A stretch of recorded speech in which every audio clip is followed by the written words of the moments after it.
the fact that in this case, the allegations that this is some grand conspiracy is insane to me. It's truly insane. I've practiced in this court for a very long time, and I've never had an attorney accuse me of what has happened in his pleadings, and I take great offense to it. I will continue, as I always do, to follow my constitutional obligations and the obligations in the Michigan court rules with respect to discovery. But I can't create discovery where no discovery exists. I will respond to that by saying, number one, I did not do anything unethical in when I filed, and I agree that I should have no more conversation. Counsel, let me just say, when I read your motion to compel discovery, and you were giving this background information,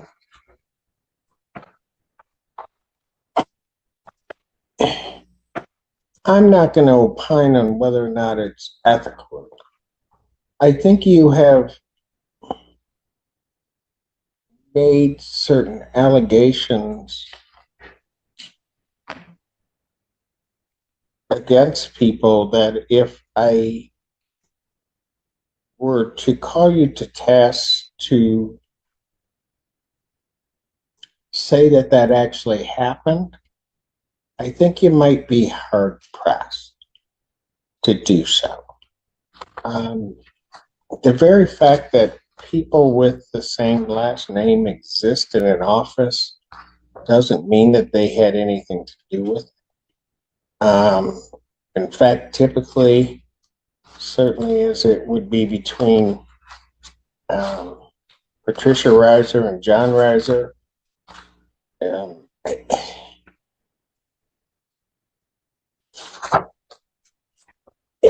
I'll just say this, maybe what you're saying happened.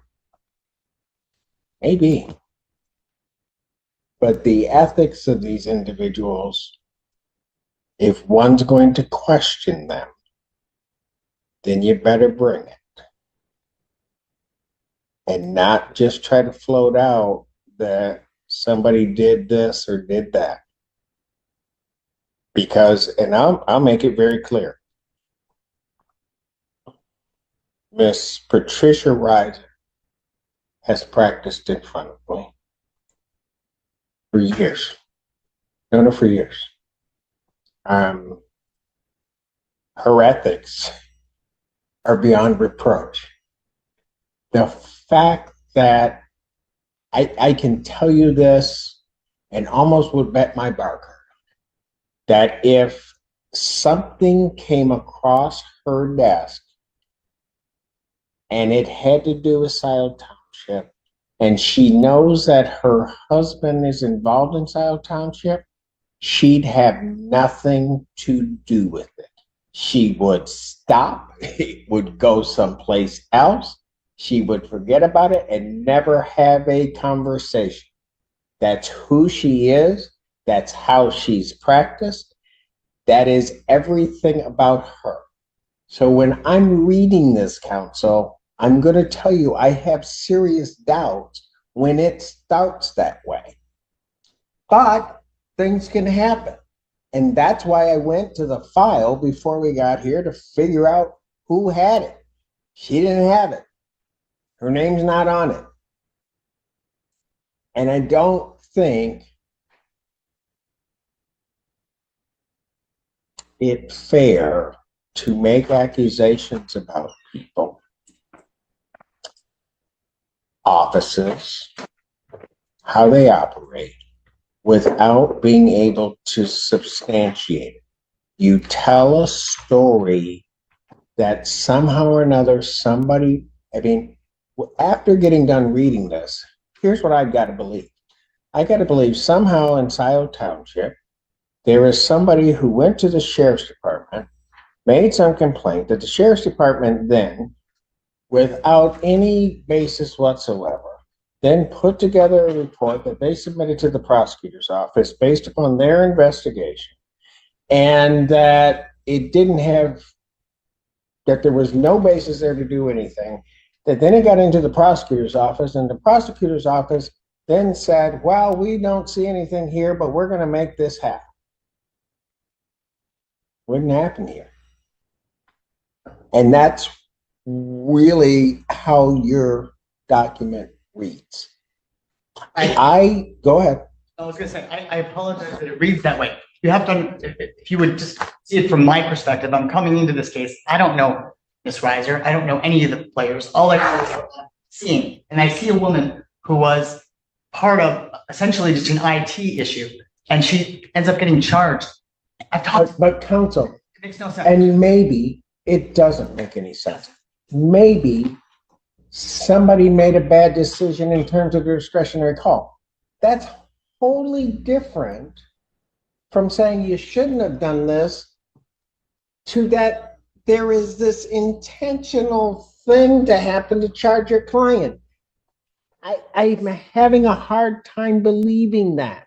So while you may have absolute faith and belief in your client, which you should, that doesn't mean we create a conspiracy as to why something happened.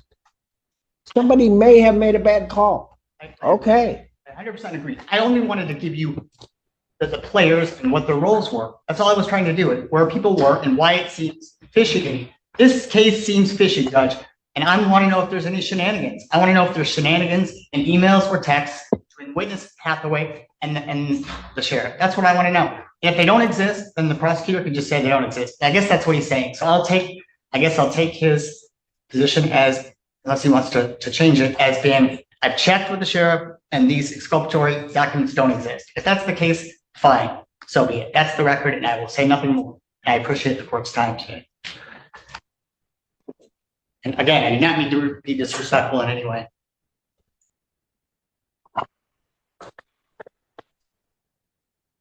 So, because I'm not going to go through this again. I don't want Because, no, listen to me.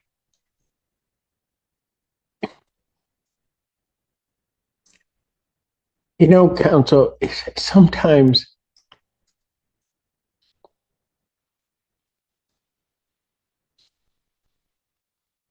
I want to just take attorneys back and just have them understand that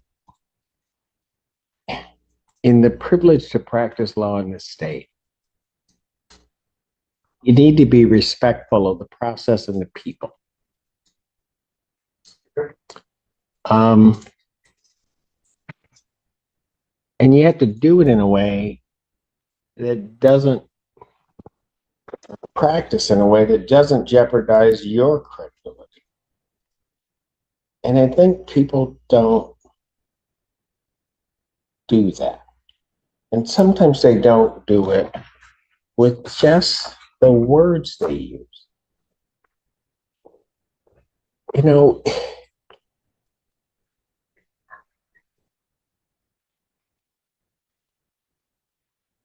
Mr. Childers gives his response to your motion. I can tell you, I appreciate, I guess, Mr. Childers' discipline and how he responded, because I think if certain accusations had been made against me in my office, mine would have been a little bit more fiery than that. But that's just me.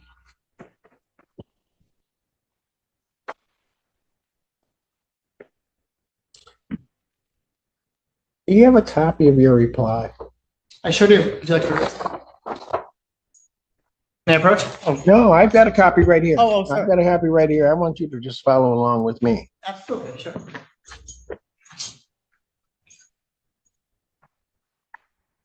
In your reply, that it's their 11th hour filing of its response to your motion to compel. Really? Yeah, it was filed last night or yesterday. I filed it weeks ago. What's the need to say that? I'm going to know exactly when it's filed. What's the purpose behind that, counsel? Really? To say that somehow they were dilatory in what they needed to do and just sort of threw that in? I mean, really, what's the purpose in that? Then go to the next Can I paragraph. just answer your question? Go The ahead, purpose if is there to is explain one. why this was short and done in the last minute. Counsel, I know when everything comes in.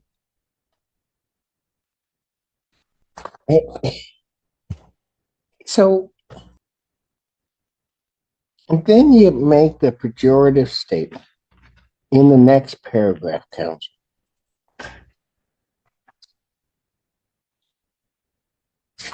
That the people shrug off their constitutional responsibility to locate and produce potential Brady material. A tense exchange unfolds as the court addresses serious accusations raised in a defense filing.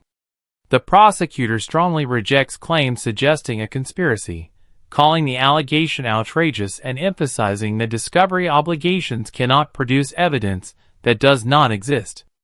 The judge then steps in, cautioning defense counsel that the motion appears to accuse multiple professionals of misconduct without clear proof. The court stresses that questioning someone's ethics requires solid evidence, not speculation, and warns that making sweeping allegations about officials and offices without substantiation can damage an attorney's credibility before the court. Did they really do that? Yes, Then counsel, why do we get to the point today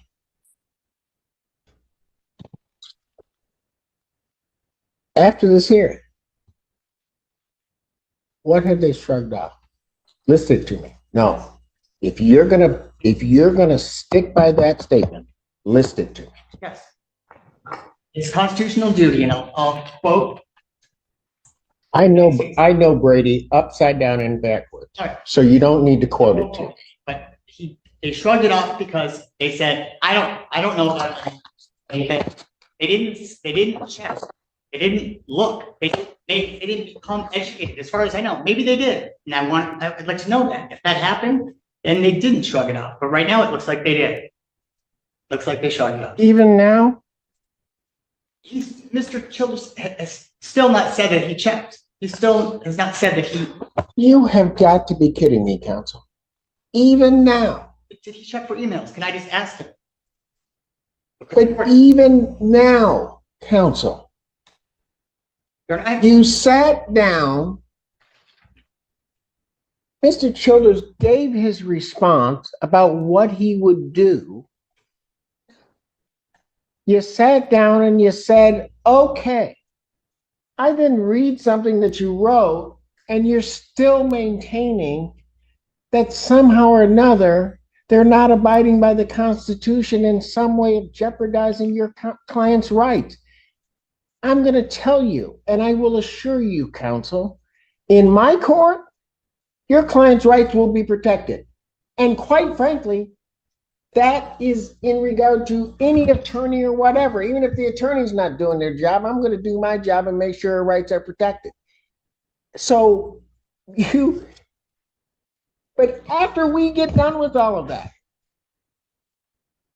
you still are sitting here saying that he's shrugging off his constitutional obligation, counsel. You asked, I thought your question was, why did I put it in there? Right now, if he's checking, then I'm not saying that. I do not still think that. Is that your question? I'm sorry. I misunderstood your question. I thought you were asking me why I wrote that. Sorry. Yeah, well, I still am curious as to why you wrote it, because it's not true. I disagree with you. I'm sorry. Show me where it's true. I just disagree. No, show me where it's true. If you want to disagree with, you know what, counsel? The way I work, if you're going to say it, you're going to be called upon to put up or shut up. Show me where it's not true. Now. The prosecutor did not educate himself as required by constitutional law by going to the finding out if there were emails. I know there are emails. I know they exist. And for him to say they don't exist, it's not true. So there's emails. So I know that's not true. He's not in possession of any emails. He doesn't know that they. Counsel, I've asked you what emails exist. Your emails, or your knowledge of these emails, supposedly come through basically 3 levels of hearsay as I count. And so the thing is, when I ask you, tell me what you want. When was it? What are they not giving you? You can't give me anything.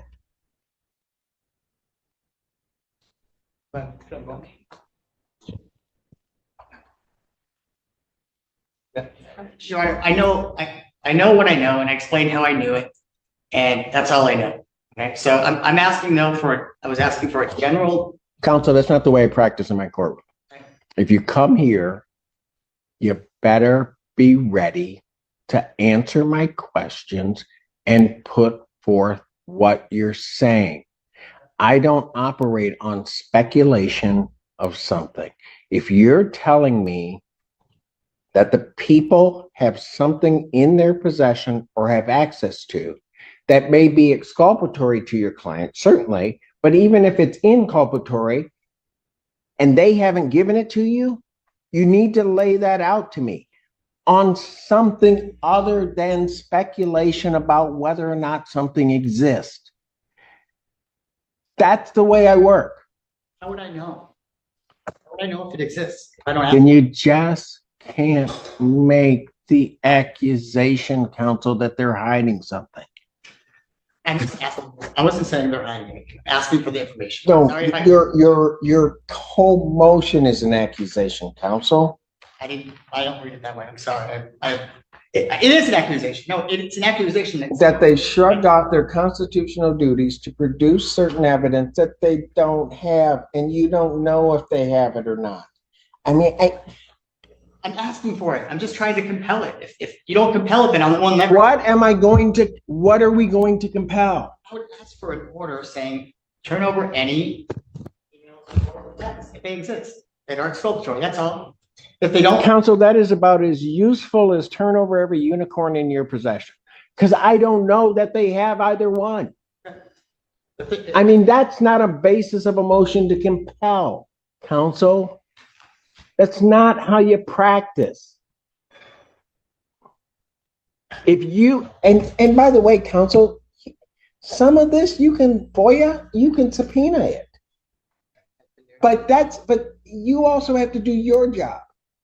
And if they're not turning over something and you truly believe that they're not turning over something, then fine, come before the court. But be prepared to tell me what they haven't given you. Don't give me some conspiracy story. Don't give me all of these things. Don't say because something's politically charged one way or another that all of a sudden makes it something, because that makes no sense to me. You tell me what you want. If you think they're not giving you a direct answer to exactly what it is, then yeah, come here, I'll ask them. And they know I'm going to ask them. And then you can go from there. But you can't just throw everything up in the air saying they're not doing something when in fact that's not true. And here's the other part, counsel. The other part to this is, until Mr. Childers said so, because I didn't see it in any of the documents, this all starts from something you gave them. I mean, that's... So you give them something, they fulfill their duty and obligation to try to follow up on it. And while they're in the midst of doing that, you do this. Crazy. That makes no sense to me. Why wouldn't you just wait? Find out if there's a report. If there's references to communication, then certainly one may. The hearing becomes increasingly tense as the judge challenges defense counsel over claims that prosecutors ignored their constitutional duties under Brady. The judge presses the attorney to identify specific evidence being withheld, repeatedly asking for concrete proof rather than speculation. Defense counsel insists emails exist, but admits the belief comes from indirect information. The judge firmly rejects that approach, warning that motions to compel cannot be based on assumptions or hearsay. In a sharp moment, The court compares the request to demanding unicorns, emphasizing that accusations require real evidence, not suspicion. Might be able to get those communications. But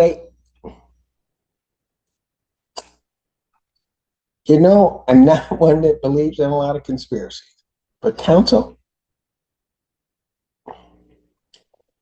in as much as I want to believe, or you want to believe, that the prosecutor's office is running around trying to figure out how in the heck can I get at Miss Carey, why wouldn't I believe that you're giving them that document from the expert, having them go on what may be a fishing expedition, and then filing this motion is somehow and or another your attempt to try to make them look bad? Why wouldn't I think that that's the conspiracy you entered into? If you knew my reputation, like you apparently know Miss Reiser, you would know that I wasn't trying to pull it. Maybe then I operate on the presumption that people are acting in good faith until they show me something different. And that's why I don't go there to think that it's some kind of setup. I think you just messed this one up, counsel. I think you messed it up, and I think what you need to do is you need to make sure to wait for that. See what it says. The court will give you the time to analyze it, look it through. If there's a reference to some communication, then there's something there that says that it happened. But I don't have anything now. What day is this set for? The motion to compel discovery is denied. Mr. Childers, please prepare an order to that effect. Submit it to the court.